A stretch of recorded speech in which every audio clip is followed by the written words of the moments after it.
Bismillahirrahmanirrahim. Alhamdulillahi rabbil alamin. Wassalatu wassalamu ala asyrafil anbiya'i wal mursalin wa ala alihi wa ashabihil mujahidin at-tahirin. Amma ba'du. Saudara-saudara kaum muslimin rahimakumullah. Pada dasarnya agama adalah aturan. Orang yang beragama adalah orang yang hidup memakai aturan. Berbeda dengan undang-undang hukum pada umumnya, maka aturan agama ini tidak hanya berisi perintah dan larangan. Ia di samping berisi perintah juga berisi anjuran, pembolehan, pencelaan, dan larangan. Dalam bahasa yang lebih dikenal, perintah adalah sesuatu yang apabila dilaksanakan beroleh pahala, sedang apabila ditinggalkan mendapat sanksi dosa. Amalan semacam ini dinamakan amalan yang wajib. Sedangkan anjuran, sesuatu yang apabila kita kerjakan beroleh pahala, apabila kita tinggalkan tidak beroleh dosa. Amalan semacam ini dikenal dengan amalan sunnah.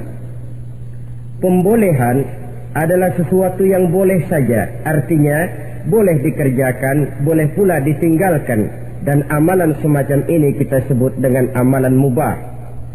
Pencelaan adalah sesuatu yang berpahala jika ditinggalkan, tapi tidak berdosa manakala dikerjakan, dan ini dinamakan perbuatan yang makruh. Sedangkan larangan, sesuatu yang apabila dikerjakan beroleh dosa, apabila ditinggalkan beroleh pahala, dan amalan semacam ini lazimnya dinamakan amalan atau perbuatan yang haram. Kalau agama merupakan aturan, maka konsekuensinya tentu ia berisi perintah dan larangan. Apabila perintah dilaksanakan, maka Allah Subhanahu wa ta'ala memberikan balasan berupa pahala. Sedangkan apabila larangan yang dikerjakan, Allah pun akan memberikan ganjaran yang bernama dosa. Baik pahala maupun dosa adalah sesuatu yang abstrak, sesuatu yang tidak nampak, tidak kelihatan oleh pandangan mata yang zahir. Itu sebabnya barangkali di zaman materialistis seperti sekarang ini, orang kurang tergerak mengejar pahala dan malah kadang-kadang terangsang untuk berbuat dosa, karena pahala dan dosa sesuatu yang tidak kelihatan oleh pandangan mata yang zahir ini. Namun sungguh pun demikian, pahala dan dosa bisa mendatangkan kebahagiaan atau kegelisahan batin. Bersabda Rasulullah sallallahu alaihi wasallam, "Idza sarratka hasanatuka wa sa'atka sayyi'atuka fa anta mu'min." Apabila perbuatanmu yang baik menyebabkan engkau bahagia, apabila perbuatanmu yang baik menyebabkan engkau gembira, dan perbuatanmu yang jahat menyebabkan engkau jadi susah, itulah tanda bahwa di hatimu masih ada iman. Artinya, belum tentu orang yang berbuat baik merasa bahagia dengan kebaikan yang dikerjakannya. Dan tidak selamanya orang yang berbuat jahat sanggup menyesali perbuatan jahatnya. Oleh karenanya, apabila iman masih ada, apabila hati masih hidup, perbuatan yang baik menyebabkan orang gembira, perbuatan yang jahat menyebabkan orang susah dan gelisah hatinya. Ini mengandung pelajaran. Sekali kita berbuat baik, jangan sekali-kali menyesali kebaikan itu. Sebaliknya, satu kali kita melakukan kesalahan, hendaknya selalu menyesalinya. Kadang-kadang dalam kehidupan, karena orang tempat kita berbuat baik itu rupanya membalas air susu dengan air tuba, kita lalu menyesali kebaikan. Lahirlah kata-kata, "Nyesal saya nolong dia." Ibarat pepatah katanya, nolong anjing kejepit. Waktu kejepit setengah mati kita tolongin, begitu selesai dia dari kejepitnya malah kita digigitnya. Saudara hadirin yang saya muliakan, dalam kehidupan sehari-hari barangkali ini kena filsafat yang disebut dorong mobil mogok. Ketika mobil mogok setengah mati kita dorong, begitu mesin hidup ditinggalkannya kita di belakang. Sesungguhnya perbuatan kita yang baik tidak harus disesali. Karena disesali atau tidak, toh perbuatan itu sudah kita lakukan. Dan penyesalan atas segala kebaikan hanya akan mengurangi nilai pahala kebaikan itu sendiri. Berbahagialah apabila berbuat baik, walaupun orang yang kita melakukan kebaikan membalasnya dengan kejahatan. Menyesalah apabila berbuat kesalahan, apabila melakukan dosa, karena itu pertanda nilai iman yang masih hidup dalam jiwa kita. Saudara-saudara kaum muslimin yang berbahagia, jadi sungguh pun pahala dan dosa sesuatu yang abstrak, efeknya jelas dia mendatangkan kebahagiaan atau membawa kepada kegelisahan batin di dalam kehidupan manusia. Orang di zaman materialis kurang terangsang berbuat pahala dan terdorong melakukan dosa. Kenapa? Karena pahala tidak kelihatan, dosa tidak nampak. Kalau pahala kelihatan, barangkali nggak kuat kita mikul pahala. Kalau dosa benjol, umpama tiap bikin dosa palanya benjol, barangkali sudah nggak karu-karuan kepala kita. Baik pahala, baik dosa, sesuatu yang tidak nampak oleh pandangan mata zahir, tapi yang punya efek dalam kehidupan ini. Orang yang banyak pahalanya dengan orang yang banyak dosanya, kalau dia berjalan barangkali sulit kita membedakan. Tapi efeknya dalam kehidupan ini jelas adanya. Sesuatu yang bernama pahala kita perlukan, karena hidup tidak berhenti hingga di sini. Sesuatu yang bernama dosa harus kita hindarkan, karena ada kelanjutan sesudah hidup yang sekarang ini, kehidupan dari satu pertanggungan jawab. Itu sebabnya Imam Ghazali dalam bahasa yang indah sekali berpesan, jadidis safinah fa innal bahra amir wa khuziz zad fa inna safara ba'id. Perbarui selalu kapalmu, rawat, jaga baik-baik, dandani kapalmu, fa innal bahra amir, karena sesungguhnya lautan ini sangat dalam. Satu bahasa yang indah dari tamsil terhadap kehidupan. Perbaiki kapalmu karena lautan ini sangat dalam. Artinya jaga baik-baik hatimu, pelihara iman dan keyakinanmu, karena hidup ini bagaikan gelombang lautan. Tempo-tempo air tenang, tempo-tempo ombak menggila dan menggunung. Jaga iman baik-baik karena hidup penuh dengan cobaan dan ujian. Itu maksudnya. Wa khuziz zad fa inna safara ba'id, dan bawa bekal yang banyak karena perjalanan hidup ini sangat panjang. Perjalanan ini sangat jauh. Kita kalau pergi keluar kota tentu saja membawa bekal.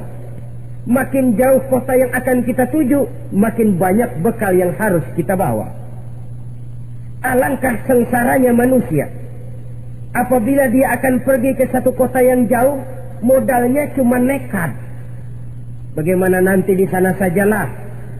Tidak membawa bekal sebagaimana yang sewajarnya. Hal yang semacam ini senangnya sih belum tentu, keblangsak dan susahnya sudah kebayang. Itu dalam kehidupan di dunia ini. Bagaimana kalau sudah bicara tentang kehidupan yang akan datang? Karena sesungguhnya hidup ini merupakan satu perjalanan yang sangat panjang. Sejak kita tinggal di alam arwah, pada saat jasad belum lagi diciptakan Allah, ruh sudah diciptakannya lebih dahulu. Sampai kemudian kita pindah ke alam rahim, alam kandungan ibu, untuk kemudian berpindah kepada kehidupan dunia. Dari dunia ini kita pindah ke alam barzakh. Di sana tinggal kita 100 tahun mungkin, 100.000 tahun mungkin, 1 juta tahun mungkin, menunggu saat datangnya kiamat. Lalu dari alam barzakh pindah kita ke alam akhirat. Satu perjalanan yang sangat panjang. Alangkah malangnya, alangkah sengsaranya jika tahu kita begitu panjangnya perjalanan hidup ini, tidak ada bekal yang kita bawa. Artinya kesengsaraan, kesulitan yang bertali-tali sudah jelas akan menimpa kita. Kalau pergi kita keluar kota membawa bekal uang, membawa bekal makanan, apa bekal yang mesti kita bawa apabila kita kembali ke alam barzakh, kembali ke alam kubur, berkumpul di padang mahsyar di akhirat nanti? Nasi yang mau kita bawa, uang yang mau kita bawa, Tentu tidak lagi, karena kehidupan materialis selesai di atas liang lahat. Bila masuk kita ke liang lahat, disitulah pahala dan dosa memegang peranan yang sangat penting. Maka pada pertemuan malam ini kita akan bicara tentang pahala dan dosa itu.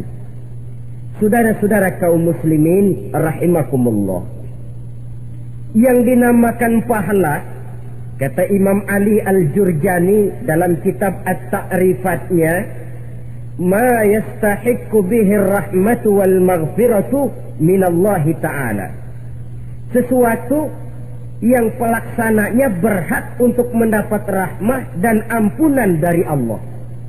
Dengan kata lain, nilai pahala adalah akibat dari perbuatan-perbuatan di dalam melaksanakan perintah dan anjuran yang ada di dalam kehidupan agama. Apabila perintah dan anjuran kita laksanakan, nilai pahala itu lalu datang. Nah, nilai pahala dalam Islam menurut konsepsi Quran, Allah menjelaskan, man jaa bil hasanati falahu asyru amsalihha. Barang siapa yang datang membawa satu kebajikan, barang siapa yang melaksanakan satu kebaikan, maka dia akan mendapat balasan 10 kali dari kebaikan yang dikerjakannya. 10 kali ini pun masih dilipat gandakan dengan 7 ini pun masih dikalikan 100, dan itu pun masih ditambah dengan pernyataan wallahu yudha'ifu liman yasha. Allah masih akan melipat gandakan perbuatan baik seseorang yang dikehendakinya. Itulah nikmatnya dalam Islam. Tetapi sebaliknya, wa man jaa'a bisayyi'ati fala yujza illa mislaha. Barang siapa yang melakukan satu kejahatan, dia tidak akan mendapat balasan kecuali sesuai dengan kejahatan yang dikerjakannya. Alangkah rahman dan rahimnya Allah. Orang yang berbuat baik dibalas 10, dikali 7, dikali 100, masih dilipat gandakan pula. Tapi orang yang berbuat jahat tidak akan mendapat balasan kecuali sesuai dengan kejahatan yang dikerjakannya. Ini kan beda dengan sifat kita manusia.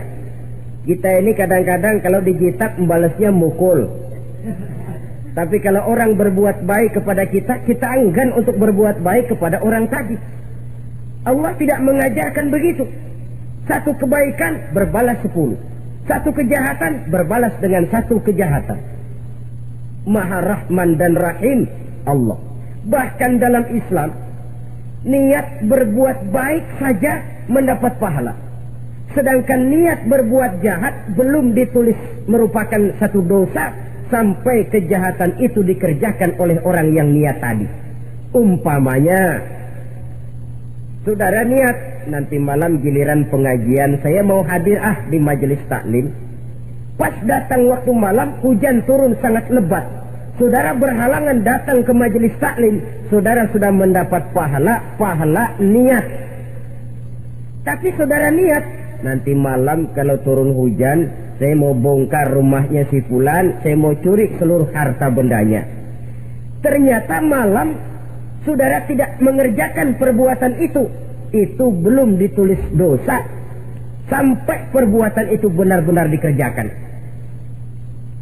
Tapi lalu jangan macam-macam. Kalau begitu niat aja yang baik, biar nggak usah dikerjain.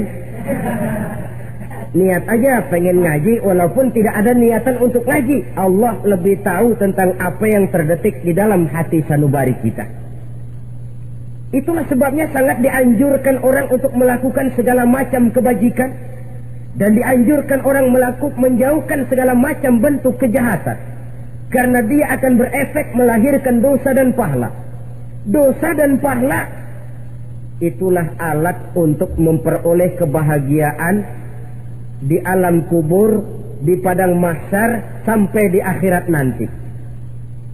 Di dunia ini mungkin segalanya bisa kita beli dengan yang namanya uang. Keamanan kita bisa menyewa petugas untuk menjaga rumah kita. Kendaraan yang mewah bisa kita beli. Udara yang sejuk bisa kita ciptakan. Siapa banyak uang dia raja. Mungkin itu di dunia. Tapi bisa apa uang kalau kita sudah masuk ke alam kubur? Bisakah munkar nakir kita sogok? Udah karkir, jangan nanya nih, cepet. Bisakah malaikat azab menyingkir dengan uang semir? Ternyata tidak. Untuk memperoleh kebahagiaan di sana, nilai pahala. Kesengsaraan akan kita dapat kalau kita banyak menumpuk dosa. Oleh karena itu jangan beranggapan, pahala nggak kelihatan, dosa juga nggak kelihatan, biarin saja. Yang tidak kelihatan ini pada waktunya akan memegang peranan yang sangat penting. Tapi tidak cuma untuk menghadapi hidup di situ, kita lalu harus berbuat baik dan meninggalkan yang jahat. Terutama juga di dunia ini. Toh pepatah bilang gajah mati meninggalkan gading, harimau mati meninggalkan belang. Apa yang akan kita tinggalkan setelah kita mati? Kita ingin jasad kita boleh hancur terkubur tanah, tapi nama kita ingin hidup terus, dikenang orang 100, 1000, bahkan 1.000.000 tahun yang akan datang. Ditulis orang dengan tinta emas dalam sejarah, tercatat kita sebagai orang baik-baik. Saudara-saudara kaum muslimin rahimakumullah. Lalu perbuatan apa yang bisa mendatangkan pahala itu? Saudara-saudara, semua perbuatan yang diperintah dan dianjurkan oleh Allah, yang dikerjakan dengan ikhlas hanya untuk mencapai ridho Allah, mendatangkan pahala. Kadang-kadang menurut pendapat kita remeh, tapi nilainya di sisi Allah besar. Itu pahala. Menghitung pahala itu hak prerogatif Allah. Perbuatan yang ringan Allah mau berikan ganjaran yang besar, itu urusan Allah. Misalnya, kata Nabi, la tahkiranna minal ma'rufi syai'an. Jangan kamu menganggap remeh perbuatan baik walaupun kecil. Jangan merasa sulit melakukan perbuatan yang mengandung pahala. Bertemu dengan teman, muka kita cerah, berpahala. Menyingkirkan duri di jalanan, berpahala. Menolong orang yang sesat, memberitahu orang yang bertanya, berpahala. Tidak sulit kalau kita mau. Yang diperintah dan dianjurkan oleh agama, itu perbuatan yang mengandung nilai-nilai pahala. Masalahnya cuma tinggal mau atau tidak, dan dikerjakan dengan ikhlas. Bertemu teman, mukanya cerah, pahala. Menyingkirkan duri di jalanan, pahala. Sedekah, pahala. Tidak berupa perbuatan, bisa berupa ucapan. Misalnya bersolawat, pahala. Bertasbih dan bertahmid, pahala. Kata Nabi, kalimatani khafifatani 'alal lisan, thaqilatani fil mizan. Ada dua kalimat yang enteng di lidah tapi berat di timbangan akhirat nanti. Apa itu? Subhanallah walhamdulillah. Itu kan amalan yang ringan, perbuatan yang mudah saja, tapi nilainya demikian besar dalam pandangan Allah. Jadi pendeknya, perbuatan yang bernilai pahala adalah perintah dan anjuran agama yang dilaksanakan dengan ikhlas semata-mata untuk mencapai ridho Allah, itu mengandung pahala.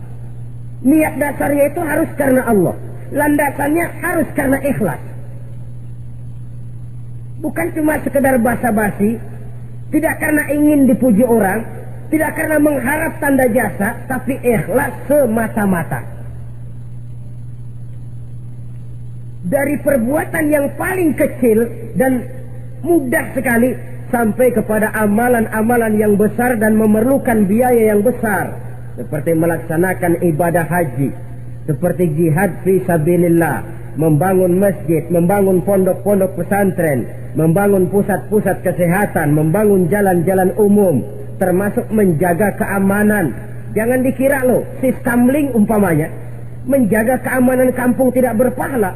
Kalau diniatkan ibadah, menjaga ketenangan warga supaya mereka tekun ibadah, ikhlas karena Allah, itu juga bernilai ibadah. Keluar kita dari rumah, pergi pagi, pulang sore, peras keringat, banting tulang cari nafkah buat menghidupi anak istri kita. Kalau diniatkan ibadah, melaksanakan kewajiban sebagai kepala rumah tangga, membantu orang tua sebagai anak, itu juga perbuatan-perbuatan yang mengandung pahala. Yang terbaik sesuai dengan bidang kehidupan kita. Ada orang yang dinamakan abid, ahli ibadah, pahala yang paling baik bagi dia banyak-banyak tahajud, sembahyang malam, wirid, zikir, tasbih. Ada yang dinamakan orang alim, pahala yang paling baik buat orang macam ini mengajar, menyebarkan ilmu, mendakwahkan Islam. Ada yang disebut wali, pejabat pemerintah, petugas. Amalan pahala yang paling baik buat orang semacam ini melayani masyarakat, bekerja di bidangnya sesuai dengan profesinya. Saudara hadirin yang saya hormati, jadi dengan demikian perbuatan-perbuatan yang mengandung nilai-nilai pahala ini bisa perbuatan yang menurut kita kecil namun punya nilai besar. Apalagi perbuatan besar dengan biaya yang besar, tentu makin besar juga pahala yang disediakan oleh Allah Subhanahu wa ta'ala. Oleh karenanya, kalau kita bercermin dari ayat Quran, hidup ini kesempatan untuk berbuat baik. Huwallazi khalaqal mauta wal hayata liyabluwakum ayyukum ahsanu amala. Dialah Allah Tuhan yang telah memberikan hidup dan mati kepadamu untuk menguji kamu, siapa di antara kamu yang paling baik amal perbuatannya. Jadi tidak saya rinci, tapi cukuplah satu penjelasan global. Perbuatan yang berpahala adalah perbuatan melaksanakan perintah Allah atau anjuran Allah dengan dasar ikhlas, dengan tujuan untuk mencapai ridho Allah semata-mata. Lalu apa perbuatan yang mengakibatkan dosa itu? Saudara-saudara, dosa lahir akibat melakukan larangan Allah atau mengerjakan yang dicelaknya. Nah, para ulama ada yang membagi dosa itu menjadi dua bagian. Ada dosa-dosa kecil, ada dosa-dosa besar. Tetapi sebenarnya ditinjau dari segi hakikatnya, kalau sudah melakukan satu kesalahan yang mengakibatkan dosa, jangan dilihat besar dan kecilnya, tapi kepada siapa dosa itu kita kerjakan. Sebab kalau dosa kita anggap satu yang kecil, orang akan terangsang untuk mengerjakan yang kecil-kecil saja. Sehingga dengan demikian, yang kecil pun akan menjadi besar kalau ditumpuk-tumpuk. Sedangkan yang besar bisa saja menjadi kecil kalau selalu diiringi dengan permohonan ampun kepada Allah. Itu sebabnya para ulama sufi, orang-orang tasawuf mengatakan la saghair ma'al istimrar wa la kabair ma'al istighfar. Tidak ada dosa yang kecil kalau dikerjakan terus-menerus, dan tidak ada dosa yang besar kalau digempur tiap saat dengan perbuatan istighfar atau memohon ampun kepada Allah Subhanahu wa ta'ala. Cuma saja pada umumnya, karena dosa-dosa kecil itu lebih mudah taubatnya, dan ada janji Nabi, barang siapa yang meninggalkan dosa-dosa besar akan diampuni dosa-dosanya yang kecil-kecil. Oleh karena itu, pada kesempatan ini kita akan juga bicarakan apa saja yang termasuk klasifikasi dosa-dosa besar, dengan harapan kita bisa menjaga diri, menyelamatkan diri, jangan sampai terjatuh ke dalam dosa-dosa yang besar tadi. Tetapi bukan berarti kita harus terangsang melakukan dosa-dosa yang kecil. Biarin kecil ini tobatnya gampang.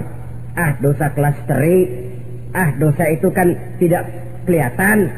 Lalu terangsang melakukan perbuatan dosa-dosa walaupun kecil, kalau berlarut terus-menerus dia akan tumbuh menjadi dosa yang besar.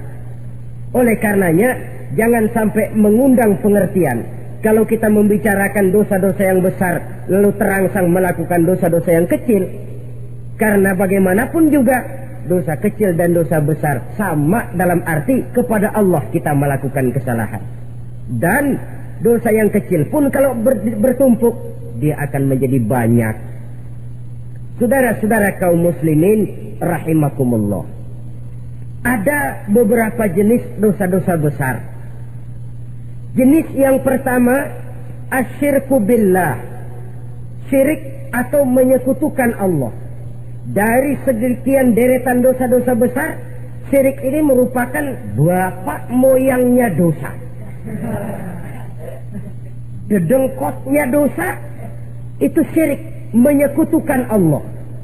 Bahkan dosa yang lain Allah masih mau mengampuni. Tapi kalau sudah syirik, menyekutukan Allah, itu sudah satu dosa yang tidak berampun sama sekali. Oleh karena itu tepat pesan Imam Ghazali tadi. Jadi di safinah fa innal bahra amin.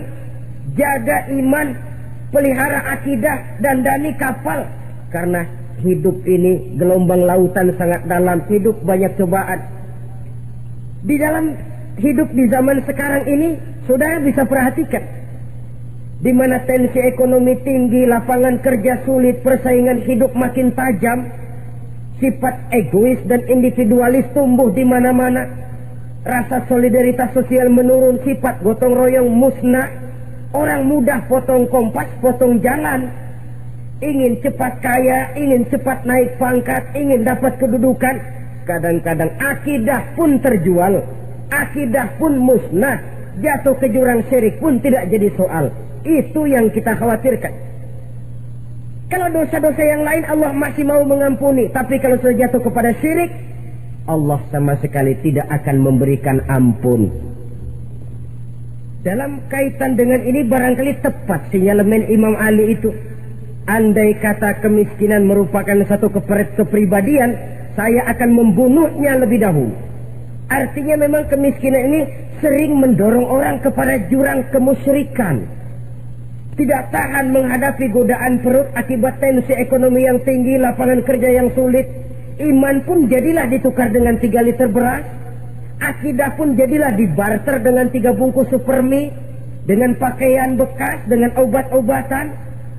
Tidak jadi soal baginya mengejar kebahagiaan yang relatif singkat dengan mengorbankan kebahagiaan yang abadi. Persis ibarat pepatah, nyari jarum kampak hilang. Mencari sesuatu yang kecil, yang besar jadi sia-sia. Membela perut, mengorbankan akidah. Na'udzubillah summa na'udzubillah.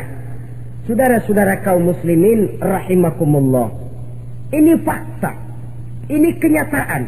Dan hal semacam ini tidak bisa diatasi cuma dengan ceramah, simposium, diskusi, seminar. Apalagi Nabi berpesan, solahu ummati bil ilmi wal mal. Umatku hanya bisa menjadi baik akidahnya dengan ilmu dan harta. Itu bahasa Nabi. Kalau bahasa kita sekarang, dengan ekonomi dan pendidikan. Ilmu, pendidikan, ekonomi, harta. Tanpa itu sangat besar kemungkinan kita bisa menjual akidah terjerumus di lembah kemusyrikan. Maka terutama kepada saudara-saudara saya, muslimin yang terpencil jauh dari kota-kota besar, yang kadang dalam kehidupan seharinya imannya sering digoda oleh supermi, akidahnya sering ditantang oleh pembagian beras, pakaian-pakaian bekas, obat-obatan dan sebagainya. Jaga dan bentengi akidah kita. Lebih baik nyawa berpisah dari badan, asal iman jangan berpisah dari hati.